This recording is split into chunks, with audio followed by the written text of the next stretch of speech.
C'est Zakaria, à vous la parole et Merci beaucoup, c'est Malcolm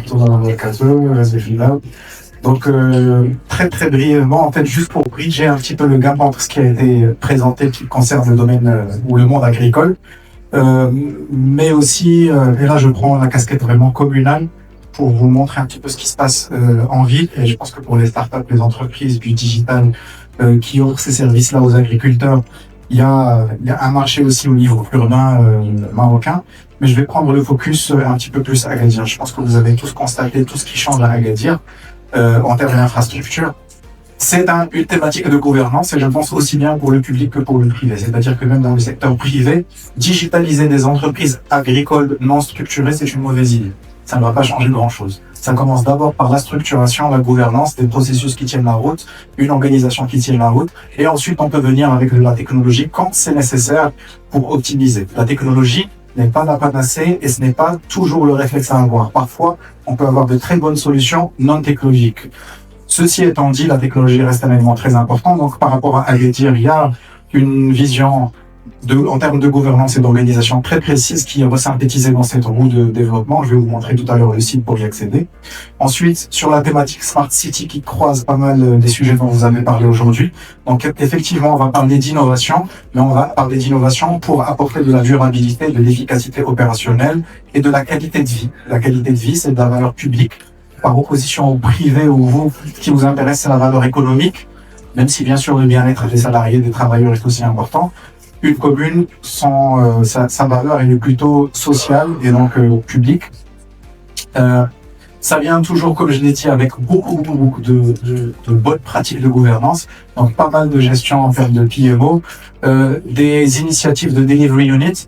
Et si jamais, je sais qu'il y a des CEO parmi nous, il y a des directeurs généraux aussi. Le concept de delivery unit est très intéressant aussi dans les entreprises. Vous avez des problèmes que vous traînez depuis 10 ans, 15 ans, 20 ans que vous n'avez pas réglés à travers les process normaux. Je pense qu'instaurer une sorte de petit SWAT team à côté du président ou du CEO qui va aller régler des petits problèmes particuliers. Ici, ça avait été inventé par Tony Blair en 2001 pour régler les problèmes des temps d'attente dans les urgences des hôpitaux britanniques qui n'arrivaient pas à régler par ailleurs. Et donc, comment on peut avoir Radia ou le SOBU plus petite qui va aller régler les problèmes. Et c'est un des secrets de la réussite d'Agadir aussi. Beaucoup de communication de plateforme. Je pense que pour vous, c'est important aussi par rapport à vos partenaires en international. Et by the way, je suis une autre casquette, je suis exportateur de poissons, donc je suis aussi concerné un petit peu dans le domaine plutôt agro-industriel que agricole. Donc il y a une plateforme qui s'appelle Agadir 2027.m où vous pouvez retrouver le plan d'action communal et ses détails. Le jumeau numérique, je pense que c'est des sujets qui vont être d'actualité pour vous aussi. Vous avez des fermes, vous avez des stations de conditionnement. Est-ce que je peux avoir un jumeau numérique de ma ferme ou de ma station de conditionnement? Quand ma ferme tourne bien, mon jumeau numérique va bien. Quand ma ferme manque d'eau, mon jumeau numérique manque d'eau. Quand mon KPN n'est pas en ordre, il est déséquilibré, mon jumeau numérique a un KPN déséquilibré, etc., etc. Avec un ensemble de capteurs, des sondes, des caméras, des capteurs de passage, tout ce que vous avez. Et bien, au niveau de la ville, c'est exactement la même chose. Je vais passer beaucoup de slides parce que je dois faire vite. Le sujet est un sujet d'intégration. Ce n'est pas un sujet de déploiement ou de conception. C'est-à-dire qu'on a beaucoup de solutions qui marchent bien. Vous avez un bon contrôle de vos sons d'humidité, de salinité, d'acidité, de présence du personnel. Vous avez des badgeuses, vous avez des caméras. Mais est-ce que vous arrivez à intégrer tout ça dans un seul système transversal, une sorte d'hyperviseur? Ça, c'est le sujet pour la commune d'Agadir. C'est un problème d'intégration. Puisqu'aujourd'hui, on a par exemple la télégestion de l'éclairage pour boulevard Mohamed V, pour boulevard Hassan II, pour boulevard Avenue des Phares, etc., etc. Mais comment intégrer tout ça avec le ramassage des ordures, avec le mouvement des camions, avec le trafic des bus, pour pouvoir savoir, par exemple, optimiser les tournées des camions de ramassage d'ordures pour ne pas consommer du carburant et produire du CO2 et des gaz à effet de serre inutilement en ville, par exemple.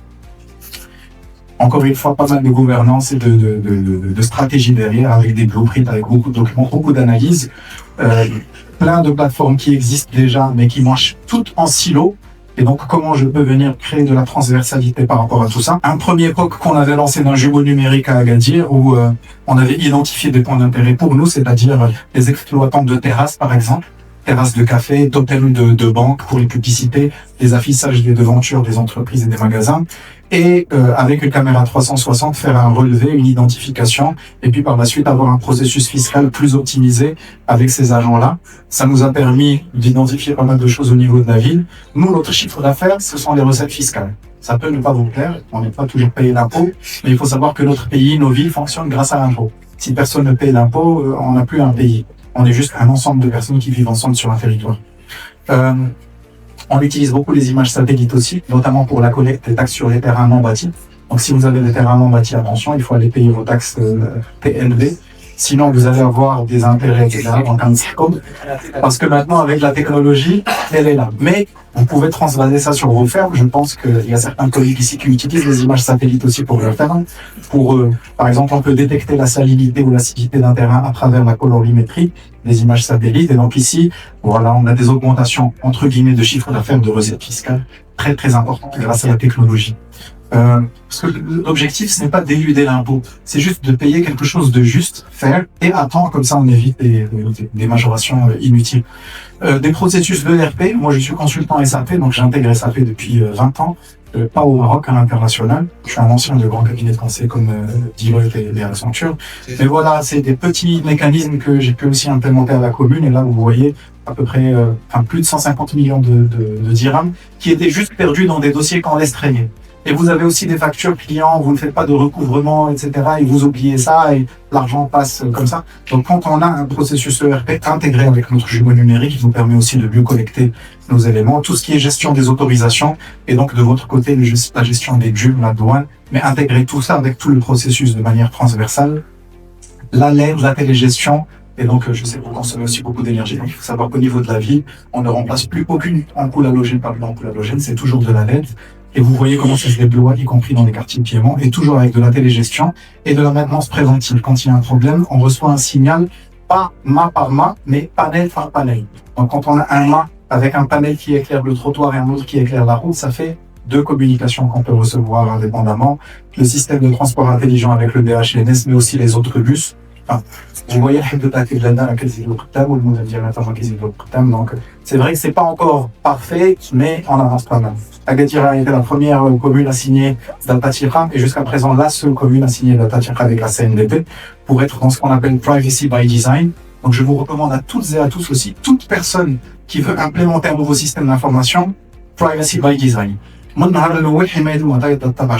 dès le départ, la protection des données à caractère personnel. Comme ça, par la suite, vous êtes tranquille. C'est pas trop contraignant. Le gros projet sur lequel on travaille, qui est celui d'un hyperviseur urbain avec un théâtre de commandement, comme on l'appelle, une salle de commandement et une gestion transversale de tous les éléments intégrés. C'est pas de la science-fiction, c'est de la réalité. Le marché a été attribué en début d'année. Et donc là, on est en phase d'implémentation. La prochaine version de ce colloque, on vous invitera à la commune pour venir voir les résultats. Voilà, je vais passer beaucoup de documents que vous allez retrouver sur Internet. Pour ceux qui s'intéressent, Green City Action Plan, GCAP Agadir sur Google, vous allez trouver le livrable qui existe aussi en amazigh parce qu'on défend la culture aussi de la région et donc écrit aussi en Tifimar sur les sites internationaux. Le VLR, Voluntary Local Report, le plan d'action communal bien évidemment. Ça, je vais passer pas mal de use case pour l'urbanisme, pour la gestion des autorisations, pour la consommation d'électricité, pour le suivi des fréquentations des différents éléments. Par exemple, là, tout de suite, en temps réel, je peux vous dire combien de personnes est-ce qu'il y a sur le head, combien de personnes sont rentrées par chaque porte et sorties par chaque porte. Et donc, on peut commencer à extrapoler des choses par rapport à la fréquentation, par rapport à l'optimisation du flux, à la gestion des déchets, parce que pour nous, sur le head, c'est une petite ville. La gestion du trafic aussi, la qualité de l'air, les stations météo, et le tout toujours à travers une approche très orientée basée sur une grosse participation citoyenne, toujours en impliquant un maximum de personnes, et avec beaucoup de marketing territorial, de diplomatie des villes, de partage d'expérience à l'international, parce que derrière ça, c'est aussi tous les sujets prioritaires du pays qu'on défend. C'est pas juste la ville. L'Agadir a pour ambition d'être un modèle au Maroc et en Afrique et dans le bassin méditerranéen. Et quand je dis bassin méditerranéen, y compris le nord de la Méditerranée. Donc, Lyoma, on est tout à fait décomplexé, par exemple, par rapport aux villes européennes, avec un objectif de faire d'Agadir une ville durable et intelligente. Et ce ne sont pas des images 3D, c'est vraiment ce à quoi ressemble notre ville aujourd'hui, ce sont des vraies photos. Voilà, donc je vous remercie pour votre attention.